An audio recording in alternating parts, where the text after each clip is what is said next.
American coaster enthusiasts. We're excited to share another segment of World Roller Coaster Appreciation Month with you. I'm Elizabeth Ringas, the Communications Director, and I'm here with David Welsh, who is the Special Projects and Services at Martin and Vleminckx. Is that a name that you've heard of? You might not have, but as you can see in his background, he has a lot of fun roller coaster stories that he's going to share with us, and a lot of what Martin Vleminckx brings to the industry. And you can learn about some of the rides that they have created for you that you've probably ridden. So, David, thank you so much for coming to us today and sharing some of your roller coaster passion with American coaster enthusiasts. Now, you've been with Martin Vleminckx just under 8 years. Can you tell us a little bit about your career? Well, prior to working with Martin Vleminckx, I started in the theme park industry when I was 16 at Kings Island. But even before that, my mother was the nurse at Kings Island from when I was as young as 3 years old. And I can literally remember standing in her office at First Coaster at the time.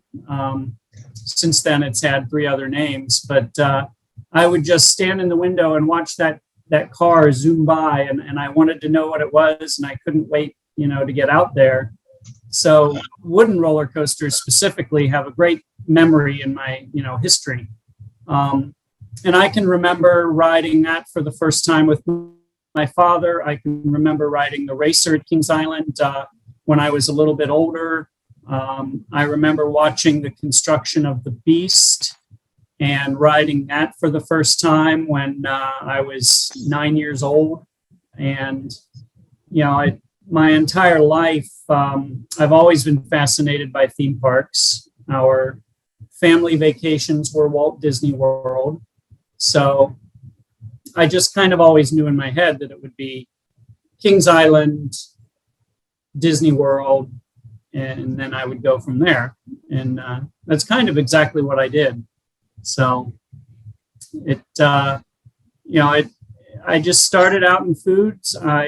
When I went to Disney when I was 20 years old, I moved into operations and I got into special events. I worked at Disneyland Paris. After 8 years, I left Disney, but I was still with a contractor, so I was working at Disney property. But then I took a turn into construction, and I had my own construction company for 8 years. And when I was getting a little tired with that, I just happened to wander into the door here at Martin and Vleminckx and struck up a conversation. I wasn't really looking for a job. I just came in to see what they did. And it's right place, right time. And, here I am, almost 8 years later. What a fun story. And what a great example of setting a goal and achieving it, that you saw your career path of who you wanted to work for and found that niche to put yourself there. Well, it was definitely, it took me a little while to find this, but now that I found it, I couldn't be happier. And every year is just something a little new, a little more exciting. As I've gotten to know people in the industry, it's, worldwide, it is a very small industry. There are not that many people, major players, and you run into the same people time and time again. So. You do. I have noticed that very quickly, even being on the outskirts of it in the world of ACE, that it's a very small industry. Yeah. So tell us a little bit about what a day at work looks like for you. What do you do during your... Well, honestly, every day is different. I started here as the fabrication manager, where I would come in and I would sort the drawings that we would receive from the engineers. And I would literally print up every piece of the ride, sort it, bundle it, label it, and send it out into the shop to make sure it got made. Then we would package it, container it, and send it off to the project site. And at the end of the project, I would have a stack of papers that was literally would, fill an entire banker's box. And when I started with Martin Vleminckx, we had a contract for 4 roller coasters. At one time, we signed a contract to build 4 different roller coasters for 2 different clients. So we had a lot going on, and it was an exciting few years. All of these were in China. And I was hired on to work here in the shop, which is, not too far from my house. But I actually took a huge step backwards when I took this job. I was the, owner of my own company. I had a lot of freedoms, and I honestly could not afford to take this job when I took it. And the only reason I was able to take it is because my father told me, he said, "You take this job, this is where you need to be." And he told me he would write me a check for the difference until I had made it to a point where I didn't need that anymore. And so I got my foot in the door, and it was only 6 months later that I had been, sent to take somebody's place on a project while they had a little vacation. I apparently didn't mess that up. So they gave me my own project in Jinan, China, and it just kind of snowballed from there. And I, less than 6 months, I was able to call my dad and tell him I didn't need his checks anymore. So I feel truly blessed. I had so much support in getting into this. And I actually posted a Facebook message when I was offered the job and said, I want it so bad, but I don't think I can take it. And everybody was like, take it, So any way you can get your foot in the door is a good way to get into this industry. And it's not always straightforward.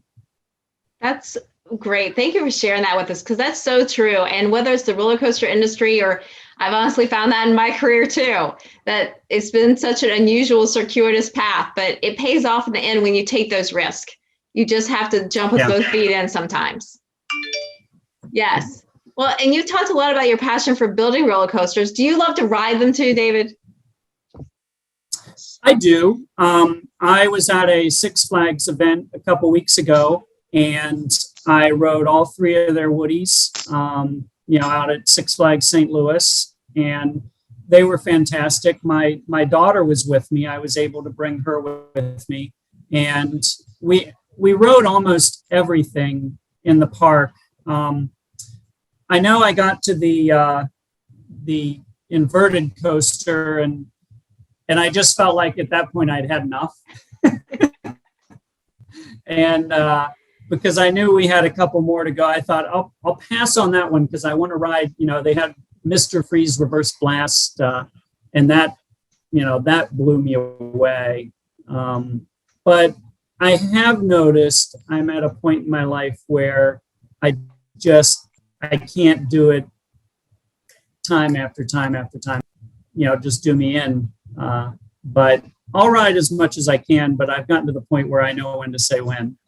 But it was great having my daughter out there and having her ride with me. And, we had a blast. It was a lot of fun. I bet. What a great memory making thing. But you're right. The Mr. Freeze Reverse Blast is such a surprising and exciting ride. It's one of my family's favorites. And it's same thing. We weren't expecting to love it, and it just blew us away. Yeah. And it's funny, though, when I ride roller coasters, I was in operations at Walt Disney World for such a long time. I have a hard time going to theme parks because I always watch the operation and I'm looking for efficiency, and I'm looking, just that, snap to it, get it done thing. And I found that I'm a very frustrated guest in a theme park now. I prefer to ride when it's a private event or before opening, or, that I've gotten a little spoiled. And I've been in some places in the world where there's 5-minute dispatch times on rides, and I'm just like, oh my God, I can't. It physically hurts to watch this go on. So I was so pleased at Six Flags. It was, an evening, but they had, 2 or 3 trains on all of their rides. They were running full bore, getting people in and out. They could have gotten away with less and nobody would have known, but they just really, they took it to the next level. So I was very impressed with that operation. Very good. That's nice. So you're right. And we always try to find when there is going to be an ACE event that we can attend when we're visiting the park or something, because like you, it's ERT. I love that stepped up service and the more chance to ride. It's like, that's what I'm there for. How can I maximize my time? Yeah. Yes. Now, you mentioned traveling. You've traveled all over the world working on projects, even throughout the pandemic. Can you tell us a little bit about what you've been working on lately? I have. Yes, I am about to leave again for Australia. I'm going back over there for a few months to give the team that's currently there a break. That project, I started out on it last July, right in the middle of everything. We were able to get the permissions. I had to do a quarantine. It was not straightforward.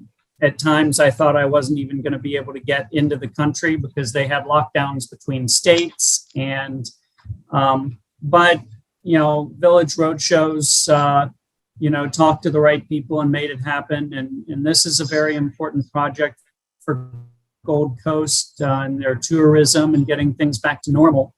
And we got over there and it was just an amazing experience. The location is gorgeous. The people are fantastic to work with. I was there for 5 months and stayed through the construction of the lift hill. I was able to witness that topping off ceremony. I left just after we built the bottom of the lift hill. We came down and then it was Christmas break, time for me to go home. They were so gracious and gave me a huge send-off. This is one of the best things I have. This is a piece of lumber from the ride, and they built this plaque and, a couple bolts from the ride. And so they presented this to me when I left. And it was just, really kind of one of those moments when you go out and you not only meet acquaintances, but you make friends on these projects. I've met people that I'll know for the rest of my life and we'll get together. So, but I'm heading back over there and we're going to get that open hopefully by the end of the year. It has definitely had some delays due to the COVID. It was supposed to start a long, long time ago, but we'll get that up and operational. And I think that is just going to be an incredible ride. It is, when you stand on an attraction and you're looking up, and you see the curve of the track. And I mean, this ride is doing some incredible stuff. And the trains are unbelievable. I've never seen a train that's going to look as good as this train. The view from the top of this lift hill is of the Gold Coast. You can see Surfers Paradise, Main Beach, literally the beach where they shot most of the Pirates of the Caribbean movie is all right there. So this is going to be a destination for anybody that loves roller coasters, and it's going to be a good one. And outside of that, in the past year, I've did some maintenance on the little Sea Dragon at the Columbus Zoo. That is a ride that was designed by John Allen, I believe, the same gentleman that designed the ride outside my mom's office at Kings Island. It's an exact replica. It's just flipped. It's a reverse. And it's a flanged wheel train. There's only one piece of steel that it rides on. It's just a lovely example. It still has the lever brakes, the skid brakes or sled brakes. And it's just been so fun. This is my second year doing some repairs on that. But in addition to wood coasters, I also have built a number of steel coasters. We project manage for other manufacturers, and we get hired to remove and reinstall rides. We removed the Zack Spin Intamin coaster from Six Flags Magic Mountain a few years ago. We were supposed to reinstall that in March of 2020 at Six Flags La Ronde. Completely redesigned ride. It's going to be very different than it was, and we're working on getting up there to take care of that, but that'll get taken care of in the next year or so. But yeah, I couldn't be more excited. I've had the opportunity to go to China, the Middle East was really cool. I went to Doha, and there's a premier ride there that I'm going to go back there just to ride this. It's a launch coaster, and it's indoors in a mall, and it's going to be incredible. I really enjoyed working on that. And the American Dream, I managed the installation of two of the large coasters in that facility, which, obviously was hard hit by the pandemic the week before their grand opening of their water park. But I had a chance to get in there and ride everything, and it is just an amazing destination. So, and yeah, I mean, I could drone on and on and on about the opportunities I've had, but it's been great. I really, you had asked what a typical day at work is, and there is no typical day. Every day is different. I mean, what more could you want in a job that could keep it more exciting than that? But I'm sure it keeps you on your toes, and there's as much fun as we are living vicariously through you. I'm sure this can be very highly stressful. It's a lot of travel, and it's a high demand job, definitely. Yeah, I had a full head of hair when I started. What's been your most exciting project through your career? Let's see. I guess the American Dream project was rather exciting. Building right outside of New York City. The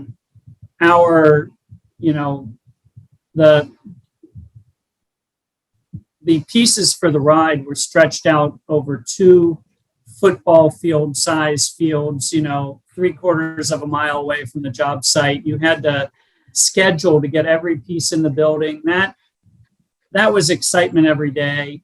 I had an opportunity to, we rebuilt the lift hill on Wildcat a number of years ago and did a lot of track work on Wildcat just before they brought in their new trains. And taking down that entire lift hill and putting it back up was a really neat experience.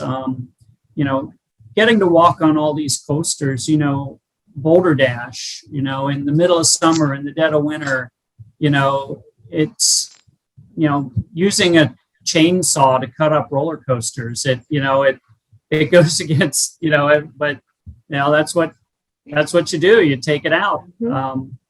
And, just going into a new country and entirely, like the first time I went into China, I'd never traveled to China. I didn't know much about it. And you get on a plane and boom, you're dropped off and somebody you've never met meets, a little sign, and it's a really neat experience. And the food in these different places, it's so much more than just roller coasters. It's an exciting lifestyle, and it's not always easy. Sometimes we're working 10 hours, 12-hour days, frigid, cold, blistering heat. It's not always optimal, and you don't always get to choose what you're walking into. But I have a great team of people that I work with, and we're like a little family. We travel well together, and every project is like a little family reunion. We're all flying from all over the world and meeting in one place. So, and it's, there's always challenges. Things don't always work out the way they're supposed to. sometimes it feels like there's this, insurmountable issue in front of you, but we always find a way to get over that and move past it. And then the rides, watching the people ride what we built, that's an amazing feeling, especially in places like China where they've never seen a wooden coaster. They're afraid of, they don't wood, it's, so that's fun. That is fascinating. Wow. It has been those projects. And is there a dream project you have? If there's anything out there you could work on, would it be? Well, there's two dreams I have. I would love to be on a world record project, like a world's tallest wooden coaster. I would like, and since I've started with the company, we've, there have been a couple, people have approached us about that, but it hasn't panned out. It's, you have to want a world record breaker to, it doesn't necessarily make a great ride, making it just taller or, longer. But I'd like to be on a world record breaking project of, height or length. I know I've built like the first inverted all wooden coaster. There's things that I have done, but I've got a little posted here with the length of the Beast and the Iron Dragon. I have that right here next to my desk. I know what they are, and so I keep that up there. But the other thing is, I've been playing around with a ride design, and it's a hybrid flat ride and roller coaster. I made a model of it and was just going to throw it out at IAAPA a couple years ago, but one of my bosses saw it and said, wait a minute, let's not release this to the public yet. I think we have something here. And so we've been playing with that. Behind the scenes, I've talked to some engineering students that I met at IAAPA. We were supposed to do something at last year's IAAPA, but obviously that got canceled. So I'm hoping that we can release this. It's essentially right now it's just a model, but I'm hoping that somebody will see it and say, yeah, we'd like to help you develop that. So I'm excited about that. I bet that is a momentous moment in a career. And I can't wait to follow up with you at IAAPA to hear more about it. Yeah. Well, I mean, I hope that, we can roll it out and it'll, be a semi big deal. But I've talked to a lot of industry people about it and shared it around and gotten opinions, and, it's everybody's like, that's pretty, pretty nifty. So we'll see where it goes. How fun. We look forward to hearing more and hopefully seeing more during IAAPA in November. So everybody tune back in. So too. Tune back in November to see what we're covering for IAAPA. Yeah. Well, you've had an illustrious career and had lots of great opportunities and clearly worked very hard. Are there any tidbits that you would share with someone just starting their career that's dreaming of being somewhere in the industry? Yeah, I would say get, as I mentioned before, any way you can to get close to the industry, whether it starts out in ride operations, ride maintenance. I've had a number of people come introduce themselves at the trade shows. And then, you just develop little relationships. One of our assistant project managers, he was working maintenance at a theme park and was working alongside us. And then he reintroduced himself at IAAPA. He was an IAAPA ambassador, which is a great way to meet people in the industry. And from there, I needed somebody to help me and to learn and grow with our company. And he's been in Australia for the past 11 months, doing just that. So whether you're going into it from a project management standpoint or an engineering standpoint,